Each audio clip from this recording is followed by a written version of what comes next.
I'm Theo. And I'm Juliet. And this is Apologies Accepted. We offer an entertaining look at some of the big issues in history by examining public apologies of the famous and infamous. We're looking at politicians, serial killers, actors, and you. Send us a public apology you would like to make, and we'll read it on the air and give you a chance to redeem yourself, or just get some guilt off your shoulders. We're here for you. Once a week, maybe more if you're really, really sorry.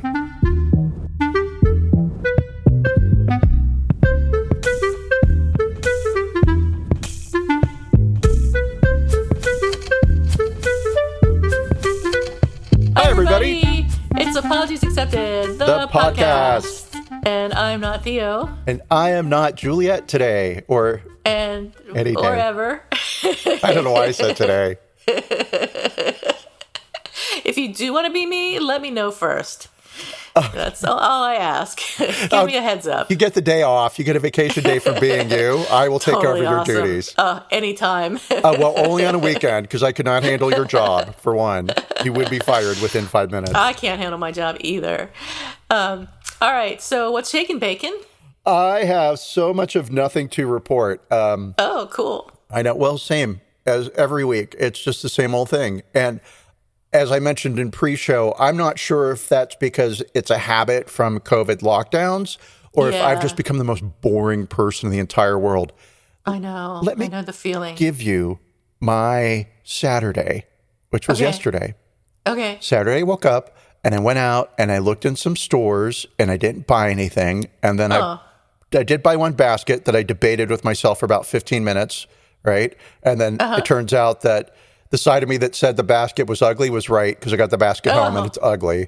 No. But okay, fine. Whatever. I will live. Take it back? No, because I bought it from an outlet and they have big signs everywhere. They're like, all purchases are final, Theo. They know who their audience is. Let's see. And then I had ordered a new vacuum cleaner, which sounds super fancy and exciting because I ordered it. No. Did you get a Dyson? I got a Dyson. And the cheap ones are just not available anywhere other than online. Yeah. So, I'm not spending $1,000 on a cordless vacuum cleaner. I hear you. I was waiting for you to fight with me. I'm not going to fight with you. I don't even have a vacuum cleaner. I have a little handheld thing, and then people that come and clean. So. I am shocked. how does somebody not have that's like saying I don't have shoes. Because people come and clean. Well, okay, but like... I have a handheld, like not a shop vac, but a Dyson handheld, I think it is. Okay. And that's fine, but that's all I need. Like if I have crumbs on the carpet, I just vacuum it up with a little handheld, and then all's done. Well, how do you do your floorboards and your... So anyway, I ordered the stupid vacuum, and then Saturday, wait for it. I vacuumed with the new vacuum. Yay, exciting. Was it awesome? Did you love it? Thought you were going to say it was an on. So the whole thing that precipitated the buying a new vacuum was my vacuum started making a funny noise, and it's a Dyson that I got on sale like 1,000 years ago. So, I mean, it's at least 10 years old. And so I'm justifying the purchase of this new vacuum cleaner. I'm with you. I'm with you 100%. So I was taking it apart to see, like, what's in here that's making this noise? Because maybe a thing is stuck in here, right? And that's when I discovered the label that's attached to the air filter that says you must wash the air filter every 3 months. Oh. My vacuum cleaner's 8 years old. I did not know anything about filters. Yeah. I didn't even know that you could take them out and clean them. So did you take it out and clean it and it still made the noise? Yes. And yes. Okay. And then I was like, I have to buy a new vacuum, but my old one's yellow, and that's the only color vacuum I can now have because in the 8 years, vacuums to me have turned to, they are just yellow and every other color was wrong, right? And so whatever, I got the cheap fuchsia one, and now all vacuums must be fuchsia. I've had it for a day. I'm real fickle. I didn't even know vacuums came in yellow and fuchsia. That's how out of touch I am. Oh, my God. I can't wait to introduce you to the joys of housework and cleaning. If it hasn't happened by now, it's never happening. The colors you get to choose and the scents you get to pick, and your laundry detergent can be lavender or no smell. It's amazing. I can't tell you how bored I am. No, same. And then the other thing that happened was I was talking with James and he was explaining some work stuff to me. And I was thinking while he was talking about what I was going to say on the podcast. Right. Right? Like, oh, my week, I need stuff. What's my bacon for the week? Right? And he was talking and he said, "You're not listening to me." I said, "Yes, I am." And then I repeated back to him what he had said to me. And then he said, "Oh, okay. All right. Yeah. All right. I believe that you were listening to me." And I decided then to write it down in that moment. Right? And then he said, "Stop taking notes about what I'm talking about." This is why my mind started to wander. This will be almost a direct quote verbatim. Okay. Each revenue-based function has been process mapped, and there is an equation that falls from that, which decreases. Okay. Yeah. The minute Each what function has been process mapped? Revenue-based function? each revenue-based function. Oh, I forgot you're a project manager. Of course, this will mean something to you. This was like I'm trying to make sense of it. okay. Each revenue-based function has been process mapped, and there is an equation that falls from that, which decreases. ... Oh, I was waiting for the end. I don't know what it means because I don't know what the end of the sentence was. What does it fucking matter? Who cares? It potentially makes some sense to me. Number one, it wasn't about me. Yeah, right. So really that was my week. Interesting things in the world that anybody can enjoy. Number one, Netflix has an animated show called Cuphead. Cuphead, okay. I'm going to say, okay, Cuphead. I hope it's Cuphead. Would I tell you have to, I would say you should give it a go. I don't know that you'll find it interesting. Cuphead.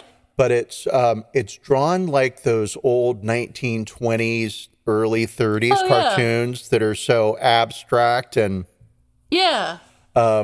Is it particularly witty or anything?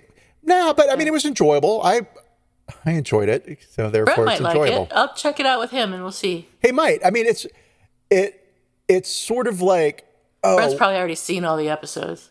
Well, I mean, it's sort of like what? Well, it's sort of like what would have happened if the early Warner Brothers studio animation had never changed. It's a bit like that Betty Boop cartoon. I forget if there's a clown in it or whatever, right? But it's like real spacey. It's like if that style of animation met the Smurfs. Oh my God. I'm really enjoying the animation. Okay, I'll check it out. Yeah, and so Cuphead. So for that, Cuphead, I'm not reading anything, which is super sad because you sent me 2 books and they're still on my nightstand table, getting ready for me to read. That's all right. You sent me some books that I have yet to get to. That's fine. How dare you? They must be read within 15 days of receipt. I expect a report, right? Because then you have to return them so I can get a refund. That's right. Okay, what about you? What's shaking bacon? I got the most amazing cupcakes that Brent bought for me, whatever. And I wish I could show you a picture, or show everyone a picture, but they're from bakedblooms.com, and we're not sponsored. And they are flowers. So they look like flowers. They come in like a bouquet arrangement, and they are just the most amazing looking things, and they're also delicious. So I think they're like $45 for 7, which is kind of pricey. And then you have to pay for delivery if you live within 20 miles of San Rafael, California, or you can pick them up if you feel like going to San Rafael to get them. So everyone in Yugoslavia who's listening to us, check out these cupcakes. Yeah. Sorry everyone can't have them, but they're amazing. They're like the most amazing thing I've seen this year. So that was like the high point of my week for sure, or possibly my year. I'm not sure. Other than that, not a whole lot going on. Brent's dad is not doing too well health-wise, so we're sort of just listening and waiting to see what happens. I think it's kind of he's in hospice care now, so it's not so great. But he's had dementia for a while and hasn't been in the best of health, so that's unfortunate. But other than that, I can't think of anything that really has been going on. It's been great weather, since everyone always waits for my weather report. I was just going to say. It's beautiful blue skies, a little bit chilly, 60-some degrees. Can't complain. Might take a walk. My Saturday yesterday was like doing nothing, so I think I sat on TikTok all day. So your Saturday was much more exciting than mine was, I have to tell you. Well, I'm going to tell you, my vacuum cleaner is like real fun to push around the house. It's on a ball instead of 4 wheels. That's right. Yeah. So yeah. So I guess that's it for the bacon. One day we're Juneteenth. going to do stuff that's like so amazing and so fun. After COVID, or when we're not boring anymore, we're going to go out and do fun stuff. And maybe I'll go to this yoga retreat that my cousin wants me to go on with her. You have and I won't worry about COVID. I really want to go. It's in Rhinebeck, and it's actually a yoga nidra, which is like yin yoga. I don't know if you're familiar with that, but it's like relaxation yoga, which is exactly what I need. Help me, because that's like saying that this beer is drunk beer, right? Like, isn't yoga supposed to be relaxing? Not really. Some yoga is very energetic and very athletic, and there's all different kinds of yoga. So this is a relaxation yoga. So it's a lot of lying down and adjusting your posture and focusing. I know, right? Doesn't that sound perfect for me? I was going to say, does everybody get their own couch? Well, they get their own mat. You get your own couch and your own TV set and your own remote. Yeah. And it's a voice-activated remote, so you don't even have to reach for it. That's exactly right. So it's like, yeah, I could do that at home for free. But yeah. So maybe I'll go. I'd like to go to Rhinebeck. It's like you said before the podcast started, it's a place that I've sort of always wanted to go, not high key, but sure, I'll go. And that's how I feel about most things. Sure, I'll go. So we'll see if my fear of COVID overcomes my desire to go see my cousin in New York. You have to go. And of course, now it's a story about me. When James and I moved in together for the very first time ever, we rented a little one half of a duplex just outside of West Hollywood. Mm-hmm. And the couple that was there before we moved in had just gotten married. And she was like, she went to, it's not nerdy. What's the name of that stupid, RITI? The art school in Rhode Island okay. School of Design, something. RISD. Yes, thank you. So, real big fucking deal, right? That's like, you graduate from there, you'll probably get a real job. I have a lot of friends who went to art school, so I can say that. And when they moved out of the apartment, and they were like the golden couple. They were beautiful. They were young and successful. I was super jealous of them. They were taking a long time to get out of the apartment with a lot of apologies. They just bought their first house, blah, blah, blah. So they had this big, long metal sign. And when I say long, it's probably 10 feet. 10-foot long metal sign that says Rhinebeck Pharmacy on it. Right? Oh, cool. And it's in pieces. And they had to leave that. And it was the most amazing thing. So when we moved, I asked if I could keep it. And the landlord was like, yes, please take that big, heavy, old rusted metal sign out of his house. Do you still have it? Of course I do. Is it in your house? It's a rusted metal sign. How could you throw that away? It's not in your house, though. It's in storage, right? It's in storage. It's not up in this house because putting it up, it's a lot of holes in the wall, and we're renting this house, and so I don't want to do that, right? But so I didn't know anything about Rhinebeck Pharmacy, and I do with Rhinebeck Pharmacy. I didn't know anything about Rhinebeck, New York. And then one time somebody came into my house and was like, "Oh, that's Rhinebeck, New York. That's where I'm from." And the couple had it because they were from Rhinebeck, New York. And they had known each other, and they met in L.A., and it was a whole thing, right? So there's all this mysticism.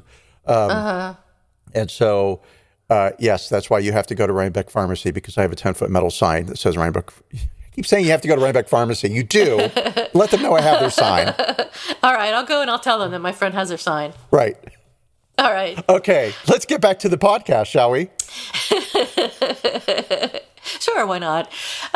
Juneteenth. We're talking about Juneteenth and Walmart today. Juneteenth, as everybody may know, has been a federal holiday since Joe Biden signed a bill last year, and that's, of course, in the U.S. Juneteenth observes the end of slavery in the U.S. and marks the day, June 19th, 1865, when news of emancipation reached people in the deepest parts of the former Confederacy in Galveston, Texas. The Emancipation Proclamation was signed by President Abraham Lincoln before that in 1863. It was an executive order declaring that all persons held as slaves would be free. But news of the Emancipation Proclamation spread slowly and often met resistance from plantation owners. So it was a big deal when the news reached I guess fully reached the Confederacy. And soon after that, in December 1865, the 13th Amendment was ratified, enshrining the ban on slavery into the Constitution. So yay, that's all good things. This year, Walmart rolled out a great value line of Juneteenth products, including party favors, party glasses, wine, and plates, cups, and napkins that read, "It's the freedom for me." Oh, no. Oh, God. It Please. did. They did. Please. They did it. Oh, they my did that. F and G. It's the worst. I mean, it's embarrassing. It's like, what white person, what Exactly. 50-year-old white person whose Right. children watch TikTok and has Right. picked up it's the blank for me. Right. I mean, oh my fucking It's God. the freedom for me. It's the freedom for me. Well, that's the whole fucking point. Yeah. Yeah. Okay. But even that. So besides that, there was also a celebration edition Juneteenth trademark ice cream. So they trademarked Juneteenth, or they tried to trademark Juneteenth. Which is like trying to trademark Christmas or. Right. Yeah. Yeah. Or the 4th of July, or something like that. So cartons of the red velvet cheesecake flavored ice cream featured the red, yellow, and green of the Pan-African flag, which isn't even the colors of Juneteenth. Juneteenth is red, white, and blue, or blue, white, and red, or however you want to say it. And the ice cream carton said, "Share and celebrate African-American culture, emancipation, and enduring hope." With ice cream. The product of right. Africa. Buy our products. So red food like red velvet cake and strawberry soda is traditional when celebrating Juneteenth. Red, white, and blue are on the Juneteenth flag, and the color red symbolizes that, quote, "From the Middle Passage to George Floyd, our blood has been spilled across America." And that quote is from Steve Williams, who's president of the National Juneteenth Observance Foundation. So this great value line of Juneteenth products met with some disgust. Was met with some disgust by folks in the Black community. Phalitha Tucker Johnson, who is the president of the Tampa Bay Juneteenth Coalition, said, "I wish Walmart would have reached out to the National Juneteenth Observance Foundation to truly find out how to honor the holiday. They should have also found a way to actually give back to the Black community instead of just profiting off our pain." And I think that's a really good way to describe it. Profiting off the pain of Black people is exactly what Walmart did with their Juneteenth products. I mean, what were they even thinking? Money. Yes. America is, here I am making the excuse for Walmart for having done this, but it's like, I understand how this happened. I sort of think I understand how this happened. Every holiday is commercialized, and Christmas is the best and easiest example of that. But even fucking Arbor Day, they make you buy a tree. Do they? Well, they don't make you, but I mean, I hear you. Yeah, I guess most holidays are commercialized. So they were probably there are just products like, surrounding them. hey, like you go to Walmart and you get your Easter eggs or whatever for Easter, and everything is commercialized now. Right. So why not do that for Juneteenth? There is no holiday for which there is not ice cream. There's Pride, which isn't even a holiday, but like June is Pride Month. Yeah. Walmart has Pride ice cream. Do they? Is it rainbow colored? I have no idea because it's nothing I would buy. It has nothing to do with the fact that it's at Walmart, which, hi, Walmart, I'm still not forgiving you for Duck Dynasty. What has that got to do with Walmart, Duck Dynasty? Oh, they promoted the Duck Dynasty merchandise at a very contentious period with Duck Dynasty, when Duck Dynasty was like, all gay people should just be dead. And people were like, you can't say things like that. Although that's not what they said, but I mean, they may as well have. And so blah, blah, blah. Right. And ever since then, I've just been like, you know what, Walmart, you were never really on my radar anyway. But I have a different value system than you. And freedom, sell, but I'll go to Target. I would say I'm never going to shop at Walmart again, but there isn't even a Walmart within 50 miles of here. So it's not like I go to Walmart ever anyway. But I won't shop at Walmart anymore, but that doesn't mean much, I guess. Right, because The thing 'Cause I I've can't. never done will be the thing I continue to never I'll do. continue not to do this thing. That will punish you. Yeah. So I know Walmart's fine. They're not missing my nickels. But yeah. So I get everything's commercialized, and somebody just said, "Well, Valentine's Day, we've got that, and so Juneteenth, this is a new We need revenue products for stream. Juneteenth. Let's get some of our product out there." And yeah. And that's what happened. And Monique Judge, from an article in the Griot, said, "This is what happens when you try to do a so-called black thing without consulting any actual black people. Black people would have told you that Juneteenth, while celebrated amongst black people, isn't the type of holiday we go out and get party gear for, a la 4th of July or Thanksgiving." Right. And one person on Twitter said, "Can you imagine a company creating an ice cream flavor commemorating the end of the Holocaust? Companies should..." Oh, my God. Oh, my God. Yeah. Okay. Yep. "Companies should really think through how they recognize Juneteenth." Oh, wow. That's probably the clearest analogy I've heard. Yeah. Yeah. That was a good one. Yeah, it sums it up, because there is that question of, well, I mean, St. Patrick's Day, you could do that, and the cards, and you buy a hat, and so, Right. you know, It's a little different. Juneteenth, sort of freedom, a la the 4th of July, right? So, Yeah. yeah. Yeah. Additionally, folks have implied that the great value ice cream mentioned earlier is a ripoff of a black-owned brand called Creamalicious, which was started by chef and entrepreneur Liz Rogers and sells several flavors of ice cream in major grocery chains across the U.S., including Walmart and Target. The company has an ice cream flavor called Right as Rain Red Velvet Cheesecake. So pretty much obviously a ripoff of this black-owned ice cream brand, which you should all go out and buy if you go to Target. Creamalicious. Let us know if you buy it, how it tastes. But Walmart did pull their Juneteenth Great Value ice cream on May 24th after they got a bunch of complaints. And we'll talk about the apology in a little bit. But I did a little bit of research into Walmart and racism, and I did find that... I can't wait. It's great. Walmart has had brushes with racism in the past, leading to their establishment of the Walmart Center for Racial Equity in, I think, 2019. Walmart and their foundation pledged $100 million over 5 years to fight systemic racism and create the Center for Racial Equity. In 2021, the center awarded over $14 million in grants to 16 different nonprofits, including the American Heart Association, Harlem Children's Zone, and the King Center. Walmart also apparently launched a critical race theory training program in 2018, but I could only find information about this from right-wing publications that were frothing at the mouth, so I'm not sure if that's true or to what extent it happened or if it's still going on. I wasn't able to find out any more information about that. I'm going to say this. Everything that you've just said that Walmart did in terms of giving money to organizations, et cetera, complete respect. That's a chunk of change. That's, I mean, even for Walmart, right, which I guess like a multi-billion-dollar corporation, but so okay, and maybe they did. Okay. Yeah, I don't know.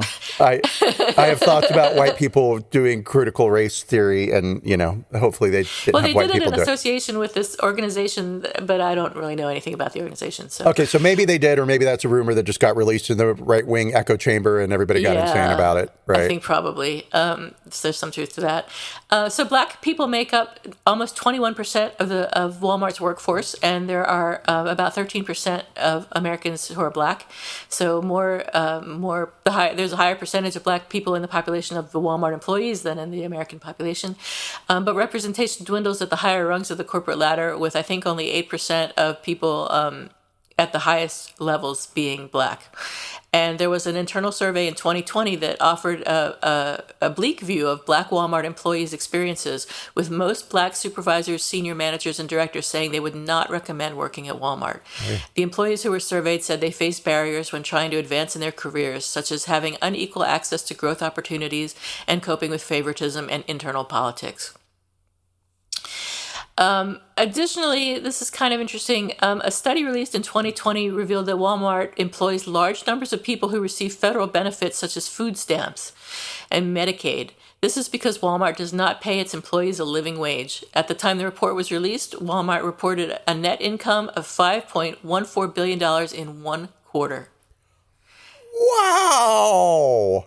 That's how much they make, and they can't afford to In a pay their quarter. associates a living wage. About half of Walmart associates are Black, brown, and Asian. Wow. Yeah. So, I mean, it's hard to imagine $5 billion in a quarter. And where does, I guess that's their net income. That's not their profit. But I bet their profit is pretty high. I'm sure their profit's high enough they could give people a raise. Yeah. So I think that's all I've got on this guy. What have you got for us? Well, so I don't know very much about Juneteenth. Do you recall when you first ever heard about Juneteenth? Yeah, it was when I was in North Carolina, and I heard about it. I heard about people celebrating it in Atlanta, I think. So, and like years. I think when I was in college, so Okay. 80, let's say 85. Okay, all right. I first heard about. I'd never heard about it, or if I had heard about it, it didn't stick in my head. So I worked with a girl when I worked in LA, and her name was Melissa, and she was a civil rights activist. And it was just after the riots, the LA riots, and she was sort of explaining to me the Black experience in the United States. But this is early days, and I would not have been able to comprehend half of what she was trying to tell me, right? While I understood the words, it just not that it didn't mean anything. It's just I had so much other information in my head that was like, well, yeah, but. And now, I mean, 30 years later, I can say, oh, Right. wow, okay, well, Right. now I get it. Now I could hear that message and actually understand what I was being told. But so just to kind of give the example. So she told me about Juneteenth, and she explained that Juneteenth was a time when somewhere in the middle of June, soldiers came into Texas and told the last remaining people who were enslaved that they were free, but nobody knew when that date was, which is why it's Juneteenth, just because see. it's sort of known to be in the middle of June. And my thought was, how charming. Oh, I love that story. Nobody knew my when it gosh. was, but it was in the middle. And so the teen, and that all makes sense, right? Yeah. How wonderful, right? Completely missed the point. But so my apologies to Melissa for not fully being able to empathize or understand. There. So allow me to introduce you to the history of Juneteenth. Okay. All right. And this information and these ideas come from Black History for White People podcast, episode number 207, and also The Daily, the New York Times podcast, featuring Dr. Diana Ramey Berry, who's professor of history at UT Austin and a woman of color. Cool. Yeah, so we'll say, to begin this, I have to take you back to the Cretaceous period and the formation of the landmass of Cretaceous period. I don't know. What's the name of that?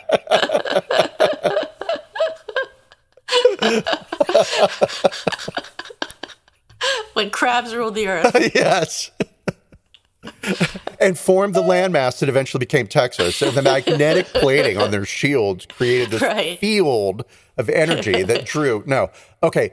So we'll start with real broad strokes, history of Texas, and then sort of like, what is this about the last remaining slaves being in Texas and not knowing that they were free? Okay. So Texas had belonged to Mexico and Spain and France and been independent and part of the United States and blah, blah, blah. This is during the period when the territory of Texas did not belong to the United States. It belonged to Mexico. And Mexico had invited in white people from the United States to become Mexican citizens and farm and ranch the lands.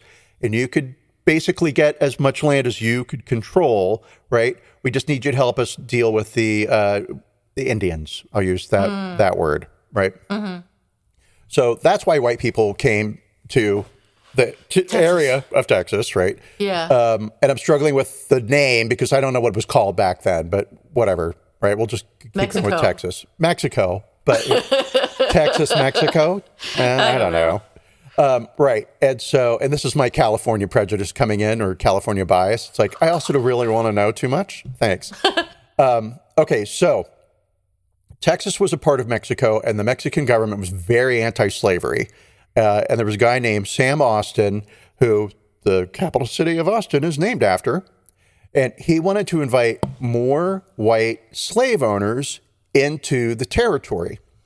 Okay. So he said to the Mexican Congress, hey, you guys, could you help me and just chill out a bit on your like anti-slavery laws and just like let us do this thing? And Mexico said, kind of no. And so Texas broke away from Mexico, right, and became an independent republic. And it was an independent republic from 1836 until 1846. So for 10 years, Texas was an independent territory, and it petitioned to become part of the United States.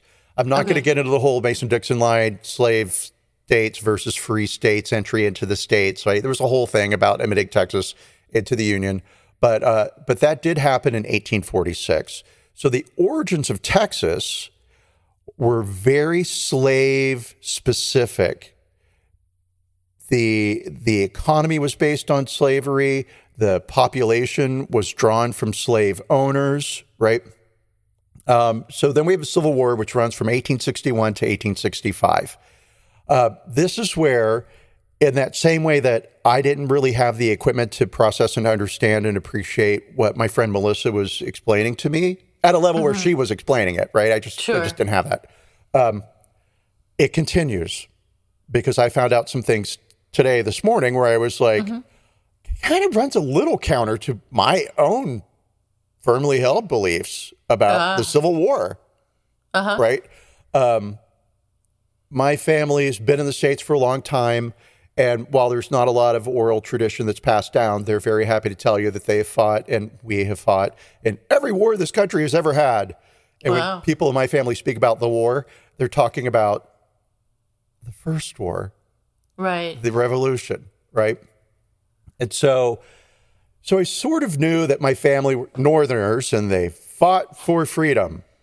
And that's my whole mental experience with the history of the Civil War, right? That there was a lot of issues and a lot of things, right? But really it was about freedom and equality. Not at all. Surprise, surprise, surprise. So the war starts in 1861. It takes Abraham Lincoln 2 years to sign the Emancipation Proclamation. He didn't want the Civil War to be a war that freed the slaves, or that the Civil War was about slavery.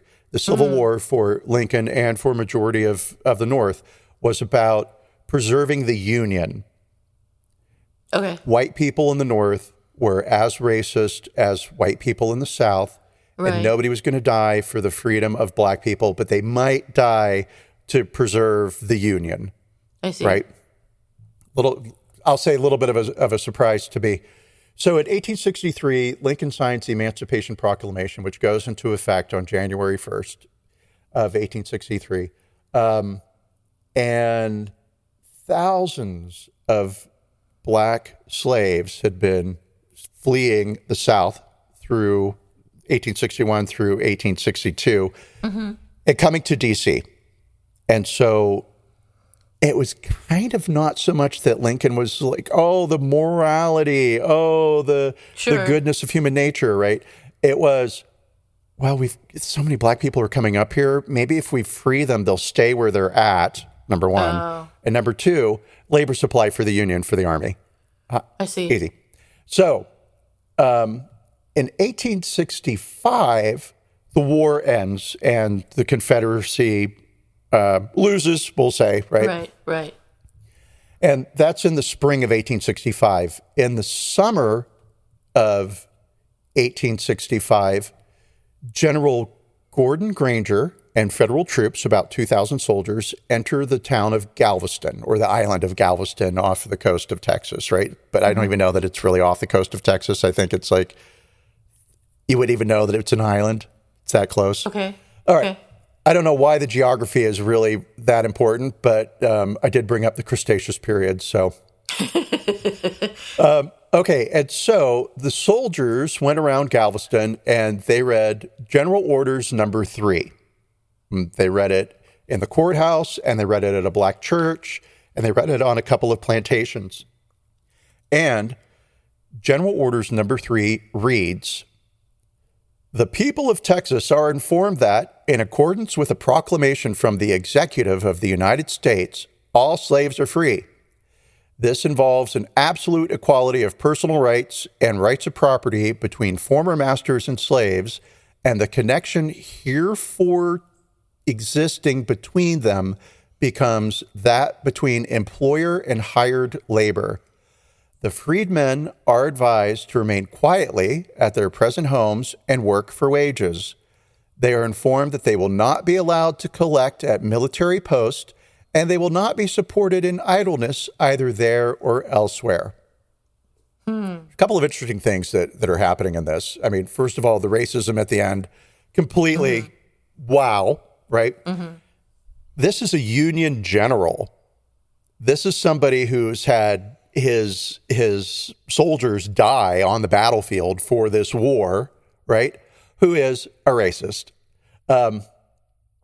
So I love that he won't use the word president, but it's the executive of the United States. Because the hatred for Lincoln was so strong. I mean, what we feel for Trump is nothing compared to what Southerners felt for Lincoln, right? Wow. Yeah. I mean, you can't even, it'd be as if Trump had won the coup and we were now a year into the Trump autocracy, right? Yes. So that he uses the word slaves when he says between former masters and slaves, the relationship that is now your employer-employee.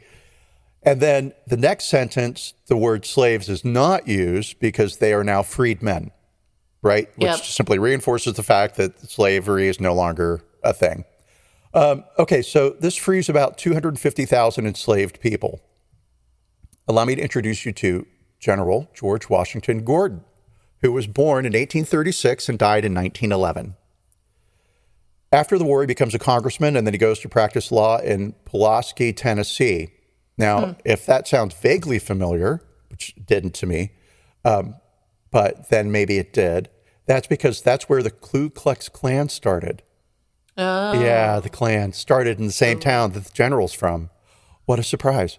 Interesting. Or that he was living in. I don't know if he's from there. I should have looked that up. Okay, and so he became one of the Klan's first members. And in 1867, he became the Klan's. Yeah, he became the Klan's. He became the Klan's first Grand Dragon for the realm of Tennessee.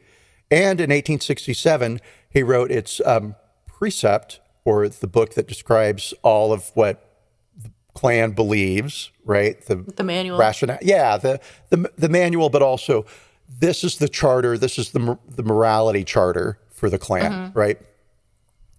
And then in 1868, he wrote the revision to that edition. So he wrote it twice. Yeah, he's really, really, really a Klansman. And then we know of Gordon's involvement with the Klan from his wife, Minnie, who wrote an unpublished manuscript. So Minnie Gordon wrote her husband's biography, which never got published. Part of the reason why I think it never got published is the title. Are you ready? Yes. The first completes an authentic history ever written of this weird and mystical order of the Knights of the White Armor who, without bloodshed, saved and restored to the South the white man's civilization, complete from notes and documents of the late General George W. Gordon, first Grand Wizard of the Invisible Empire, and other trustworthy sources by his wife, Mary Hannah Gordon. Good Lord. Yeah, that's a title. That's very long. Calm down, Minnie. In that manuscript, she goes on to say that her husband was a big proponent of the lost cause. And the lost cause is that we're all familiar with the components of a lost cause, right? It's the romance of the South, the idea of the antebellum South having been a place of genteel civility and heroism, and perhaps if somewhat misguided bravery, right? Blah, blah, blah, blah, blah. The South is great, blah, blah, blah. So in the book, she states, I want to do this in her voice, but I don't know what it would be. Whatever it is, it'll be old and cracky like mine. I make bold to lay down this proposition, she writes, that those in authority in the southern states during Reconstruction and affiliating with that element of camp followers and carpetbaggers who came south to pilfer and prey upon a conquered people and protecting them and instigating the Negroes to violence and outrage became themselves the lawbreakers. So in the face of this chaos, the Klan, in her view, became the enforcers and conservators of the law and came to the defense of social and civil order. The proposition is not asserted in contentious spirit or to accuse, but because the facts attest it and because it is absolutely true. End quote. Okay. Yeah, so, all right. Not only was the general a racist, but he was an active racist, right? I don't even mean like a passive racist like I might be, where I was brought up in a racist culture and sometimes I'm going to behave in a racist way and not realize it. Yeah, he actually wrote a book on how to be racist. Wow. But so Juneteenth happens, and I have a couple of quotes, some testimony from enslaved people. Sarah Ford, when freedom come, I didn't know what that was. My papa came to the yard and yelled, everybody free, and pretty soon soldiers comes and a captain reads the proclamation. Molly Farrell said, everybody talk about freedom and hope to get free before they die. Me and my mother left right off. Most everybody else goes with us. We walk down the road singing and strutting to beat the band. My father comes the next day and joins us. And then Sarah Ashley, I was 19 years old when the burst of freedom come in June and I get turned loose. Her former enslavers said they were welcome to stay, but her father felt like he wanted to leave. She recalls, Papa left, but he came back with a wagon and mules. He loads up Mama and my sister and me and us goes to East Columbia on the Brazos River and we settle down. They hired out my time, gave us a pack of land, and for the first time ever, I seed money. Papa built us a cabin and a corn crib, and I was so happy because the bright light done come and there was no more whippings. 1865, we had the first recorded incident. So this is 2 years after General Gordon comes to Galveston to let the enslaved people know that they were no longer legally enslaved.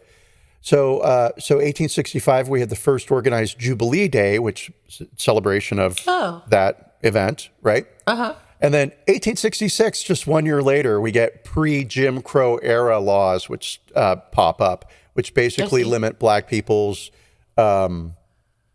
use of no parades, no parties, no public celebrations, not allowed in the parks, not allowed in the streets, et cetera, et cetera. So Juneteenth becomes sort of this very unofficial day that's commemorated by families. And it's done in churches and in people's backyards, right? It begins to pick back up in the 60s through the 80s with the dawn of the civil rights era, and then just that whole period. I'm going to say, because I'm from LA, that it doesn't really take a foothold in America nationally until the LA riots happened in 92.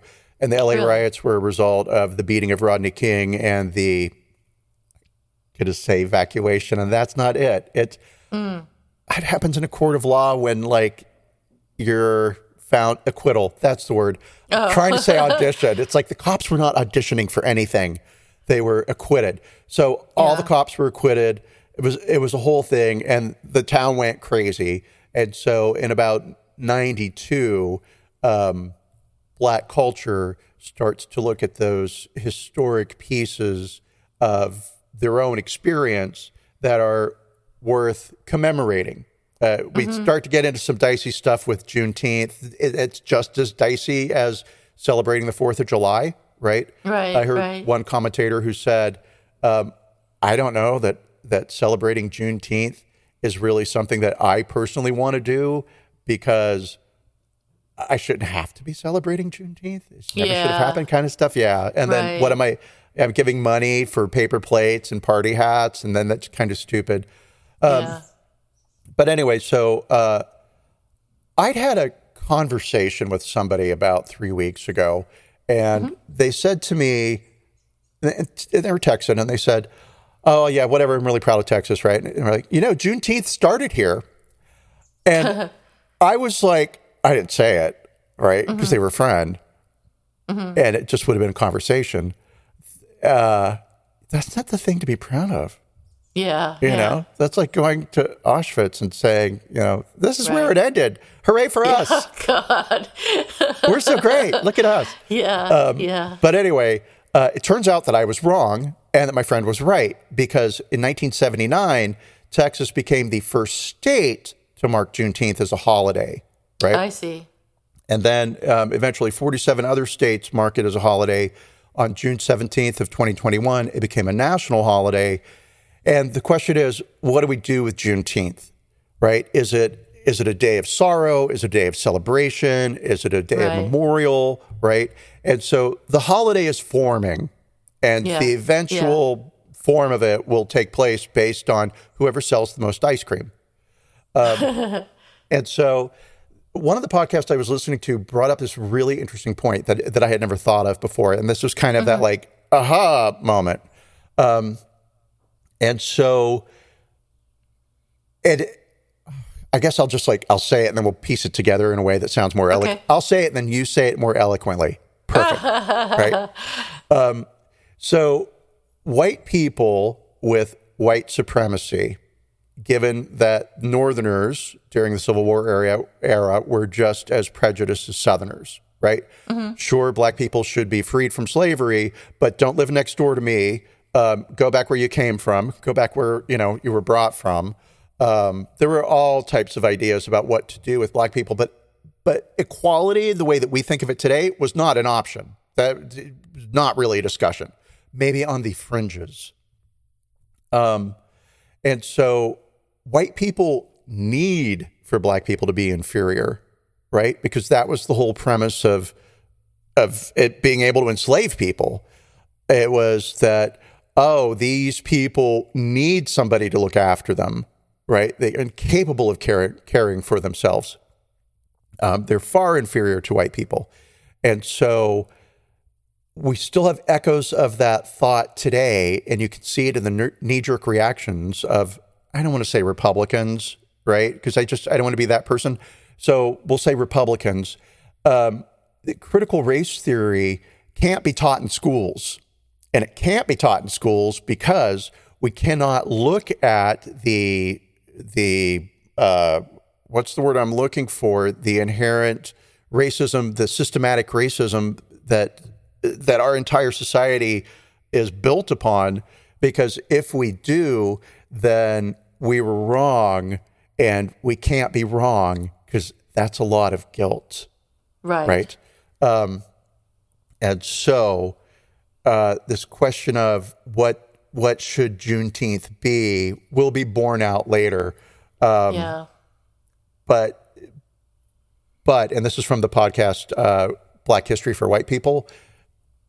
It was he said, the podcaster said, right? It's just such a genius idea. We have Fox News, and then there's Newsmax, right? Which is the more extreme version of Fox News. And it's like as if history had been written by Newsmax. Everything that I've ever read or know about history comes from white people based off of records left by white people.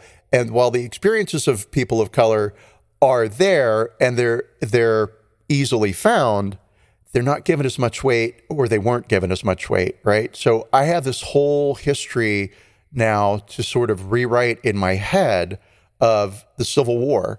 I've always seen it as good versus bad. I've always seen it as we've got to free the slaves, because that's every movie I've ever watched. That's every book I've ever read. And that includes a history text. Right. And instead of being good versus bad, it's really kind of bad versus bad. Right. Yeah, exactly. Less bad versus bad. maybe less bad versus bad, yeah. So that's kind of the history of Juneteenth. And I'd say the thing that really resonated with me was, regardless of how one chooses to celebrate or not celebrate Juneteenth, perhaps June 19th could be a day where we all collectively think about race, and perhaps we go out and support some Black-owned businesses. That's a good idea. Excellent idea, which is why I stole it and am reporting it to the world. I like it. Yeah, and so interesting. And then I've got some things about marketing misfires, but we could maybe save that for the end. No, I want to hear that. Well, you want to do the apology first? Yeah, we'll do the apology first, so then we can get into like marketing misfires. Okay, cool. So Walmart did issue an official statement in response to the backlash, saying the Juneteenth holiday marks a commemoration and celebration of freedom and independence. However, we received feedback that a few items caused concern for some of our customers, and we sincerely apologize. We are reviewing our assortment and will remove items as appropriate. So that's lame. We'll talk about how lame that was in a second. But soon thereafter, they removed the ice cream from the shelves. But as of Friday, day before yesterday, Walmart continued selling numerous Juneteenth-themed books, party supplies, and T-shirts, including one black T-shirt that said, "Because my ancestors weren't free in 1976," which is apparently a typo for 1776, which is the year of American independence. Although I would say they may not have been free in 1976 either. There's some appropriateness so they still there. not be free now. Depending on how one qualifies freedom, right? Right, exactly. So the television station WFLA in Tampa asked Walmart a list of questions, but received no response. And among these questions were, are there any next steps from the company after pulling the Juneteenth ice cream? How will the company learn from this? Did the company plan to give any proceeds from the Juneteenth merchandise to any organizations working towards uplifting the Black community and the advancement of Black Americans? Within the planning of this collection, what was the racial makeup of those who gave input? How many employees were Black? And are employees receiving paid time off or holiday pay in observance of Juneteenth? So we'd all like the answers to those questions, but I bet we don't get them. So the apology that I just read a minute ago, where they said a few items caused concern for some of our customers, according to feedback that we received. That's bullshit. Was there an expression of regret? No, unless you count "we sincerely apologize" as an expression of regret, and I, for one, do not. Technically, it is an expression of regret, but I understand. Well, kind of. I mean, it's really just what you say. Right, yeah. I think. It's all I don't lip think service. they sincerely are apologizing. Not at all. Was there an explanation of what went wrong? No. Was there acknowledgement of responsibility? No. Was there a declaration of repentance? No. Was there an offer of repair? No. Was there a request for forgiveness? No. So this apology gets a 0. 0 out of 10. 0 out of everything. Lame, bad, unprofessional, on everything. Really, Walmart, screw you, do better. I would have given it like a 0.5 because it's like, well, at least you said something, right? And they did take an action where they pulled the ice cream off. But that's the only thing apparently they've pulled off. You can still get paper plates. You can still get napkins. You can still get a bag of candy, right? And ridiculous. Yeah. And they probably pulled the ice cream just because they ripped it off of someone else and they're afraid of getting sued for having ripped it off from a different company. But not because they care about the fact that they had a Juneteenth ice cream. Not at all. Tastes like freedom. Hi, you can have that as freedom. God. As a tagline. Everyone's welcome. Thank you. It'll be back next year with the Taste Like Freedom tagline. Well, I mean, let's put it this way. Juneteenth is now a national holiday, right? Right. I don't think there are Martin Luther King paper cups, but we do have Martin Luther King Day. And so maybe retailers, and won't even just say Walmart, although that's a good question. I wonder if Target has any Juneteenth merchandise available for purchase. Oh, There's check it out. no way to find out. Interesting to see. Yeah. I wonder, I guess T-shirts would probably be okay. I don't know. I mean, I don't really have the same problem with T-shirts as I have with the ice cream and the party favors. Sort of the same, but then at the same time, it's like, okay, well, what does that spectrum from T-shirt to ice cream actually look like? What is it about ice cream that's offensive? And it's not even that it wasn't offensive. It's stupid as fuck. And there's nothing wrong with celebrating the end of slavery, but it just seems like it's much more complicated than that. Once again, why Target is such an amazing retailer. Somehow they managed to deal with our culture, right? The bathrooms are gender friendly. The Target's not going to police which bathroom a person uses. Target has gender neutral bathrooms? Not that they're gender neutral, because that would be totally amazing if they did. No, they're still men, women, right? Oh. But it's trans people are welcome to use okay. any facility you use whatever bathroom you want. Exactly, right? Yeah, okay. The room of easement is at your disposal. I see. And so cool, right? And they have 17 products that are Juneteenth, and they're all books. They're all books. They're all books about good. Juneteenth, and they're for kids mostly. And so I approve. Target, I'm going to be shopping at you. I'm going to shop the hell out of Target today. I'm going to shop you so much. Did you Target. see that Virginia's trying to outlaw books? Not books in general, but certain books. It's not that big a fucking jump from some books to all books. It's next, right? But no, there's one book called Queer something. I'm sorry, I don't remember the name, but it's a memoir, and it's been ruled outlawed or whatever in the schools already, and they're trying to make it illegal to buy it or to own it. Oh, gee. Well, you can throw that in the same camp, I guess all puns intended, as trying to prevent women from leaving a state to get an abortion. Right. Right? Yeah. I don't know how much of our freedom you're actually able to legislate here. I've kind of started not seriously looking into moving to New Zealand. Hi, have you heard of Canada?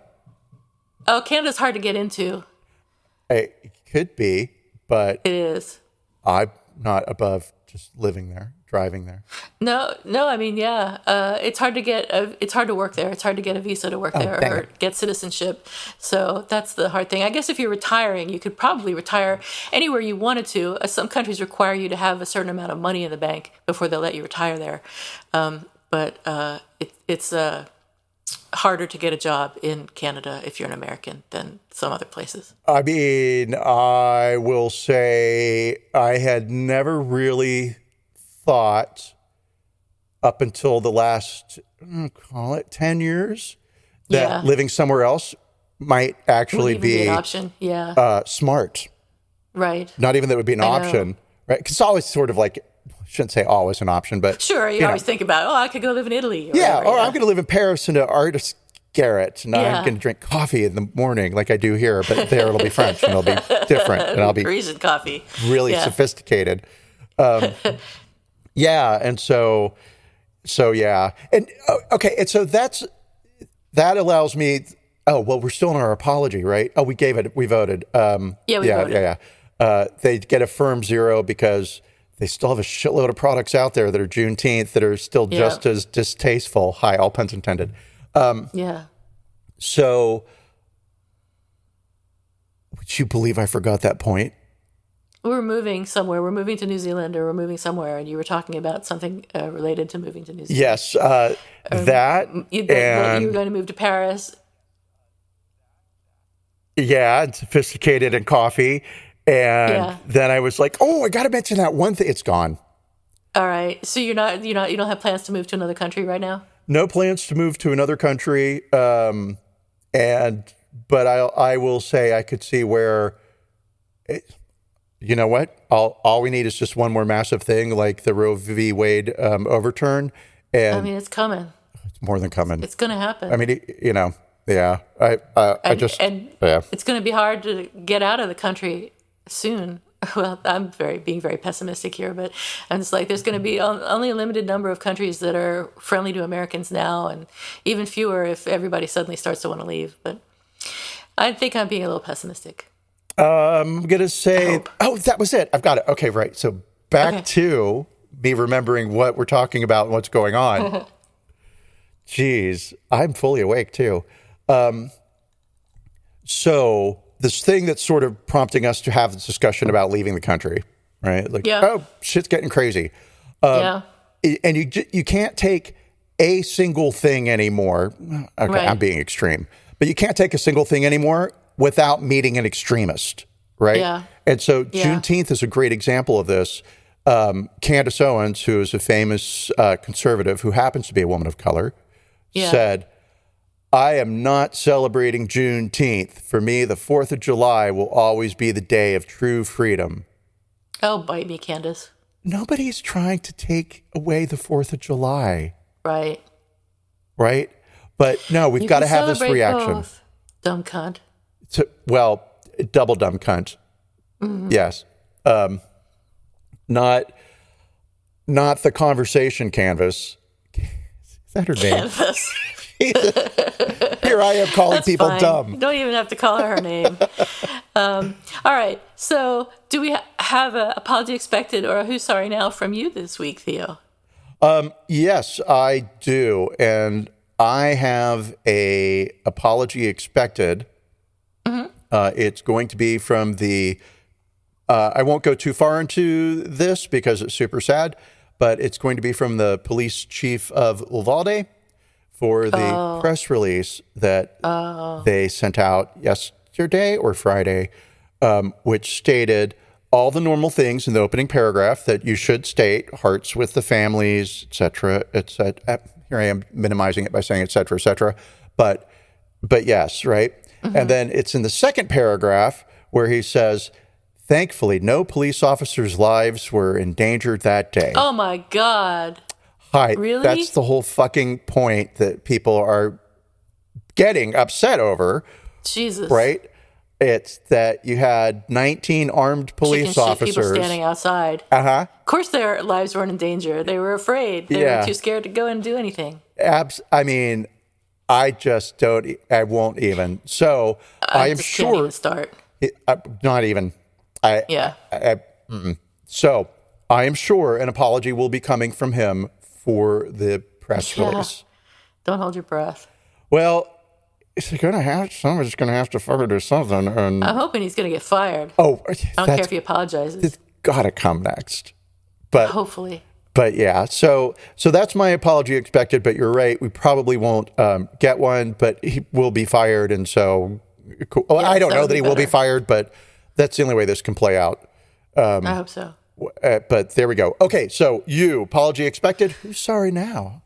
I have an apology expected, and it is the former president of the Louvre in Paris, who has been charged with conspiring to hide the origin of archaeological treasures that may have been taken out of Egypt during the Arab Spring uprising. The Louvre's president, Jean-Luc Martinez, was charged this week after he was taken in by police for questioning. He ran the Paris Louvre, which is the most visited museum in the world, from 2013 to 2021.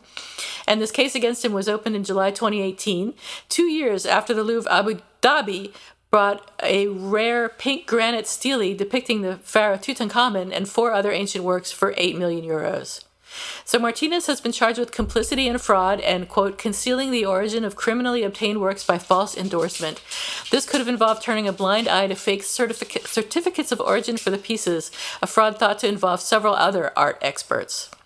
So French investigators suspect that hundreds of artifacts were pillaged during the Arab Spring protests that engulfed several Middle Eastern countries in the early 2010s.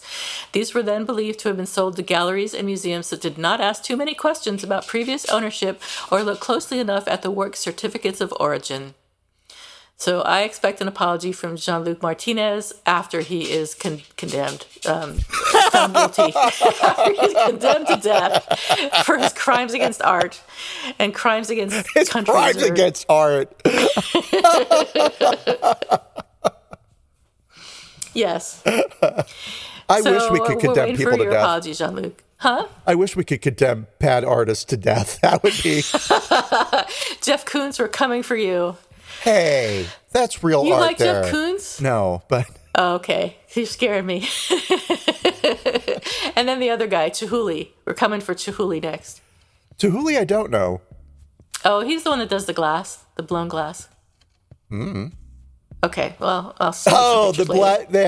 Yeah. No, I still have no idea. What's wrong with him? I'll show you. I'll show you.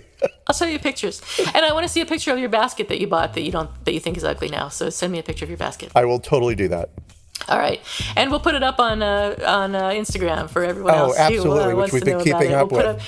We'll put up Chihuly and Jeff Koons and the basket, all works of art, I'm sure. We will do that as soon as America figures out racism. Oh, boy. So on that note, thanks, everybody. We love you. Come back next week. Bye. Bye.